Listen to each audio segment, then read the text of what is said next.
సినిమాకి అంటే చాలా సినిమాల విషయాలు మనం చూడొచ్చు.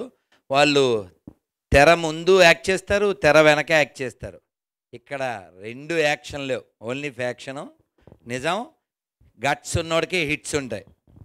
ప్రొడ్యూసర్ ఒక్క గారు నిమిషం అండి. ఇప్పుడు మనకి నిజాం గవర్నమెంట్ అనగానే ఎలా కాదనుకున్నా తెలంగాణ సాయుధ పోరాటం అనేది ఇప్పటివరకు ఒక రెఫరెన్స్గా ఉంది. కోర్స్ మీరు కొత్తగా ఏం చెప్పబోతున్నారు అనేది సినిమా చూస్తే తెలుస్తుంది. ఈ సినిమాకి సంబంధించి మీరు చేస్తున్న ఇన్వెస్టిగేషన్లో ఈ ఆంధ్ర మహాసభ కానీ తెలంగాణ సాయుధ పోరాటం ఇప్పటివరకు ఏదైతే రాసి ఉంటే రావినారాయణ రెడ్డి వీళ్ళు ఈ సెక్షన్ ఉందో ఇక్కడ నుంచి ఏమైనా రిఫరెన్స్లు తీసుకున్నారా? ఒకటి. నెక్స్ట్ ఈ సినిమాలో ఇంతకుముందు సుద్దాల గారు చెప్పినట్టు షేక్ బందగి కానీ యాదగిరి కానీ మనకు మామూలుగా తెలంగాణ పోరాటం అనగానే గుర్తొచ్చే మహిళా వీరనారి చాకల ఐలమ్మ ఇలాంటి వాళ్ళ క్యారెక్టర్స్ రిఫరెన్స్ లాంటి ఇలా ఈ సినిమాలో ఏమైనా చూపించబోతున్నారా? ఇప్పుడు మీరు అడిగిన దాంట్లో షేక్ బందగి అనేది ఏంటంటే తెలంగాణ సాయుధ పోరాటంలో మొదటి అమరుడు. అవును, అర్థమైందా? అయితే నేను తీసుకున్న సబ్జెక్ట్ ఏంటంటే ఆగస్టు 15 ఎప్పుడైతే స్వాతంత్రం వచ్చింది భారత్కి, అక్కడి నుంచి సెప్టెంబర్ 17, 1948 మనకు స్వాతంత్రం ఎప్పుడు వచ్చింది, బిట్వీన్ ఈ 1 ఇయర్లో ఏం జరిగింది అని లైన్ తీసుకున్నాను. కాబట్టి ఇందులో ఈ 1 ఇయర్లో జరిగిన ఇన్సిడెంట్స్ ఉంటాయి.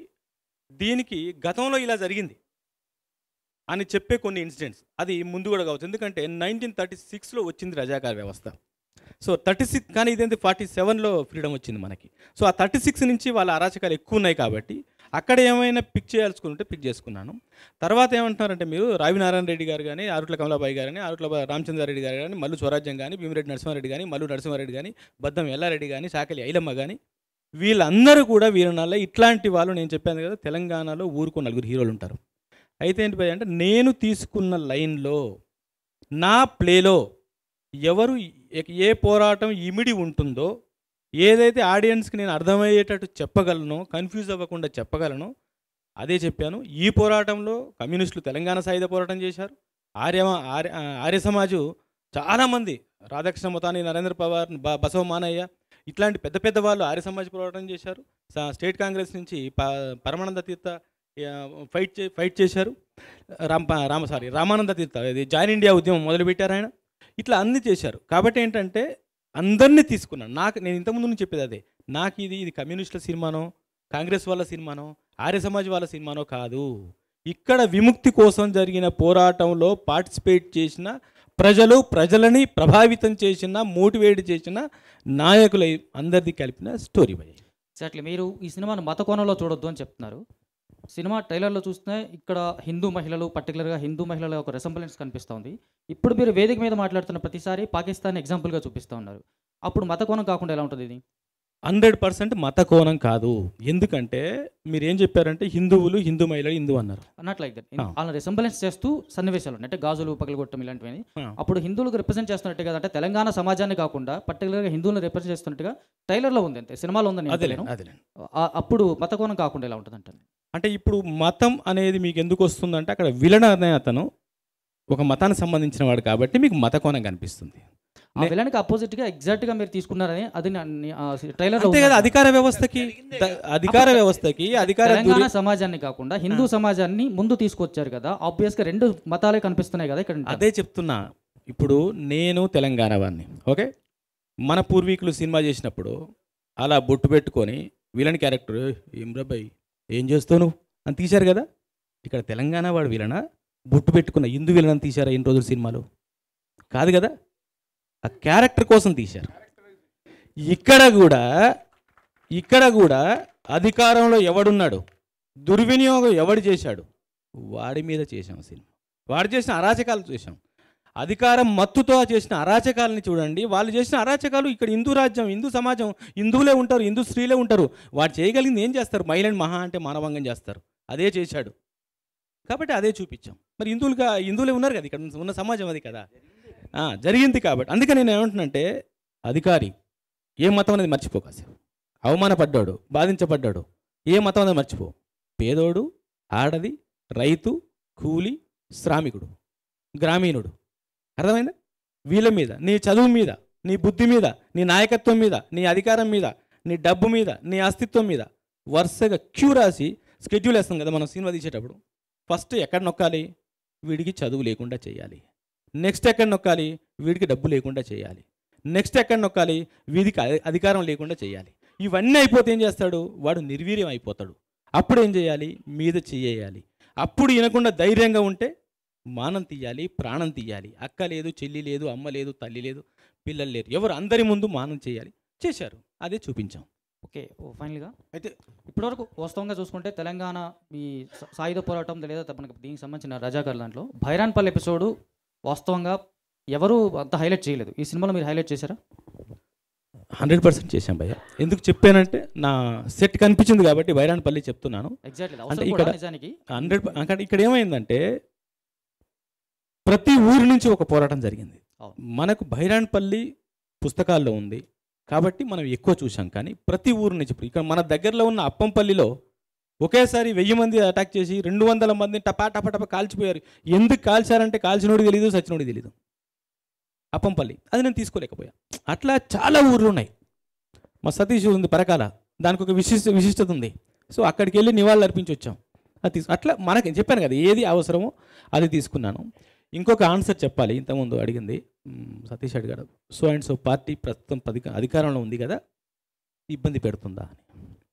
సర్దార్ వల్లభాయ్ పటేల్ ఏ పార్టీ నుంచి డిప్యూటీ ప్రైమ్ మినిస్టర్గా ఉండి ఇక్కడ వార్ చేశారు? First point. సెకండ్ పాయింట్, ఈ ఎలక్షన్స్ జరగడానికి ముందు ఇప్పటి మన గౌరవ ముఖ్యమంత్రి రేవంత్ రెడ్డి గారు ఇక్కడ రజాకార్ వ్యవస్థ గురించి ఎంత గొప్పగా వివరించారు మీడియాలో. ఆ పరిస్థితి రాకూడదని చెప్పారు కదా. సో ఆ పరిస్థితి రాకూడదని మేము చెప్పడం కోసమే చూపిస్తాం. థర్డ్ పాయింట్, ఈరోజు కాంగ్రెస్ ప్రెసిడెంట్ ఎవరు సతీష్? మల్లికార్జున్ ఖర్గే. మల్లికార్జున్ ఖర్గే గారు 20 ఏళ్ల వయసులో ఉన్నప్పుడు వాళ్ళ అమ్మని ఆయన ఎదుటే, 7 ఏళ్ల వయసులో ఉన్నప్పుడు వాళ్ళ అమ్మని ఆయన ఎదుటే నిర్దాక్షిణ్యంగా కాలి చంపింది ఈ రజాకార్ ముఖ చెల్లెల్ని. ఒకే చోట అమ్మని చెల్లెని ఒకే చోట మల్లికార్జున్ ఖర్గే గారు అమ్మని మీరు గూగుల్ చేయండి, ఇప్పుడు కాలి చంపేశారు. సో ఇప్పుడు ఎలా వ్యతిరేకిస్తారు? ఎవరిని వ్యతిరేకిస్తారు? మిమ్మల్ని మీరు వ్యతిరేకించుకుంటారా? మీ చరిత్రను మీరు సార్ చెప్పినట్టు కార్పెట్ కింద పెట్టుకుంటారా? పెట్టుకోలేరు, నెత్తులు పెట్టుకోవాల్సిందే. అది భయ. ఇది ఒక మంచి సినిమాగా నాకు అర్థం. నేను ట్రైలర్ చూశానండి. మీరు ఎంటర్టైన్మెంట్ ట్యాక్స్కి ఎందుకు ఎగ్జామ్షన్ పెట్టుకోకూడదు నాకు అనిపించిందండి. ఎంటర్టైన్మెంట్ ట్యాక్స్ మీలాంటి వాళ్ళు సపోర్ట్ చేస్తే తప్పకుండా అండి. నిన్న బాలీవుడ్లో కూడా పక్క వాళ్ళు అదే చెప్పారు. ఫస్ట్ మీడియా బాలీవుడ్లో ఫస్ట్ మీడియా ఫస్ట్కి వస్తేనే సార్ ఇది మీకు ఏ ట్యాక్సీలు ఉండకూడదు సార్ అని ఫస్ట్ మీడియా అదే మాట్లాడింది. మీరు అదే సపోర్ట్ చేయండి, అదే మాట్లాడండి. జోక్ కాదు, ప్రామిస్ చెప్తున్నా. ఫస్ట్ క్వశ్చన్ అదే వేశారు అక్కడ మీడియాలో కూడా, బాలీవుడ్ మీడియాలో కూడా. Any more questions? ఎంత కడక్కున్నారు తీసుకుంటా, నో ప్రాబ్లం. అనసూయ గారు నాకా? అనసూయ గారు ఇందాక మాట్లాడుతూ మీరు కొంచెం బాగా ఎమోషనల్ అయ్యారు. ఇప్పుడు కూడా ఆన్సర్ చెప్తుంటే ఆ ఎమోషన్ మేము చూడగలుగుతున్నాం. మీరు చేసిన చాలా తక్కువ టైం అయినా ఎందుకు అంత ఎమోషనల్ ఫీల్ అవుతున్నారు? అంత ఎమోషనల్గా ఫీల్ అయ్యే కంటెంట్ ఏంటి ఈ సినిమా నుంచి మనకు అంటే చెప్తున్నారు ఆల్రెడీ ఏం జరిగింది, హిస్టరీని మనం చూపిస్తున్నాం అని. కానీ మీరు ఎంత ఎమోషనల్గా క్యారెక్టర్ ఏంటి మూవీలో? మీరు నాకు జరిగింది అనుకున్నాను కాబట్టి, నాది అనుకున్నాను కాబట్టి, నిజంగా జరిగింది కాబట్టి, నేను కూడా ఒక ఆడదాన్ని కాబట్టి, అండ్ జరగనివ్వకూడదు అనుకుని చేశాను కాబట్టి. Super, thank you. So Satyanarayana, అంటే మీరు ఈ మూవీని ప్రొడ్యూస్ చేయడం అనేది కూడా గట్స్తో సంబంధించిన విషయం. అయితే ఇందాక మీరు మాట్లాడుతూ December 3తో ఒక పాలన అంతమైంది, అది కూడా నిజాముల్ లాంటిదే అన్నారు. సో గత 10 ఏళ్ల పాలన మీద కూడా ఏమన్నా సినిమా తీసే అవకాశం ఉందా? వాళ్ళ గురించి ఎంత తక్కువ మాట్లాడితే అంత మంచిది. వాళ్ళ గురించి చాలా తక్కువ మాట్లాడాలి. ఎందుకంటే ఈ తెలంగాణ రాష్ట్రాన్ని మొత్తము దోచుకొని రజాకార్లన కనీసము ఏదో విధంగా వాళ్ళకు కారణం ఉండే, ఇది ఒక సెపరేట్ దేశం పరిపాలన చేద్దామని వాళ్ళు ఈ దేశాన్ని మొత్తం, ఈ రాష్ట్రాన్ని, తెలంగాణ రాష్ట్రాన్ని సర్వనాశనం చేసారు. ఆర్థికంగా ఫినిష్ చేసారు. వాళ్ళ గురించి ఇప్పుడు ఎందుకంటే రాజకీయం మాట్లాడలేము కదా ఇక్కడ మనం. we cannot talk politics. ఇందాక మీ స్పీచ్లో మాట్లాడుతూ రివ్యూల్లో విషయంలో రేటింగ్ వేయొద్దు, నా సినిమాని ఆ చట్టంలో బిగించొద్దు అని అన్నారు. కానీ రేటింగ్లే కొన్ని చోట్ల మీ సినిమాని నిలబెట్టే అవకాశాలు ఉంటాయి. మీ సినిమాని ప్రామాణికంగా వచ్చే ఆడియన్స్ ఉంటారు ఆ రేటింగ్ వల్ల. సో దీనివల్ల అంటే నష్టం చేకూరే దాని నా ఉద్దేశం ఏంటి సతీష్ అంటే, out of 10 so and so, నా హిస్టరీకి అవుట్ ఆఫ్ 10 ఏంటి లేదు, దానికి కొలమానం లేదు, అది నేను చెప్పేది. కాబట్టి ఏంటంటే మీరు చర్చించండి, డిస్కస్ చేయండి. అరే డైరెక్టర్ అనేవాడు ఇలా తీస్తే బాగుండే అని చెప్పండి, తప్పలేదు. మీ గురించి చెప్పొచ్చు, తప్పలేదు. రేటింగ్ వేస్తుంటే నా చరిత్ర కొలమానం లేదు, అది నేను చెప్పేది. చరిత్రని అవుట్ ఆఫ్ 5తో కొలిచినట్టు అనిపిస్తుంటుంది, అది వద్దు అంటున్నా. నన్ను వేసుకోండి, నచ్చకపోతే నష్టమే లేదు. కులం అందుకే నాన్న సినిమాని సినిమాలాగానే చూడండి. సినిమాలో డైరెక్టర్ ఇలా చేస్తే బాగుండని మీకు నచ్చని కాడ ఏకేయండి, ఇవన్నీ చేయండి. ఆ చరిత్రకి ఒక రేటింగ్ వద్దు అంటున్నా. సినిమాలో మొత్తం ఏం రాస్తారో పైనుంచి కిందాక మొత్తం రాయండి, దేనికి నేను భయపడను, అన్నిటికీ రెడీ. మీరు ఎలాంటి క్వశ్చన్స్ చేసినా రెడీ.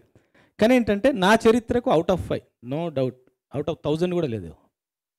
అది నేను చెప్తున్నాను. చరిత్రకు కొలమానం లేదు. అదే ఏ చరిత్రకైనా, ఇదే కాదు, ఏ చరిత్రకైనా కొలమానం లేదు అనేది నా ఉద్దేశం. వద్దులే సతీష్ ఎందుకు.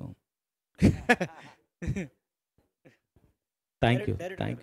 సార్ ఒక క్వశ్చన్, ఈ మూవీ చూసినప్పుడు ట్రైలర్ టీజర్ చూసామండి, చాలా బ్రూటల్ సీన్స్ కనిపించాయి. చాలా అంటే హారోయింగ్ సీన్స్ ఉన్నాయి.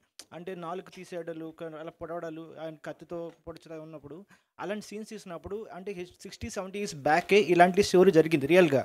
సో అలాంటి తీసినప్పుడు మూమెంట్స్ తీసినప్పుడు మీకు ఎట్లా అనిపించింది? నిజంగా జరిగినప్పుడు ఇట్లా చూపిస్తే జనాల రియాక్షన్ ఎలా ఉంటుంది అనుకుంటున్నారు? అప్పుడే కాదు బ్రదర్, ఇప్పటికీ జరుగుతూనే ఉంది. ఇంతకుముందు మా పెద్దలు మాట్లాడినప్పుడు చెప్పారు, చాలామంది రజాకారులు ఇంకా బతికే ఉన్నారని. ఇప్పటికీ జరుగుతుంది కాబట్టి, అప్పుడు జరిగింది కాబట్టి, అప్పుడు జరిగిన వాళ్ళని ఎలా అణిచేయగలిగాం, ఇప్పుడు చేస్తున్న వాళ్ళని కూడా అలానే అణిచేద్దాం అన్న దృష్టితోనే ఆలోచించామని చెప్తున్నాను నేను. Thank you bye. Thank you brothers. Thank you అందరికీ, ఫ్రెండ్స్ అందరికీ, మీడియా మిత్రులందరికీ థ్యాంక్ యూ సో మచ్. బాధాన ముళ్ళు గుచ్చితే బాధతో తల్లడిల్లేది, కడుపులో పల్లెందించితే నీ పెదవుల్లో నవ్వు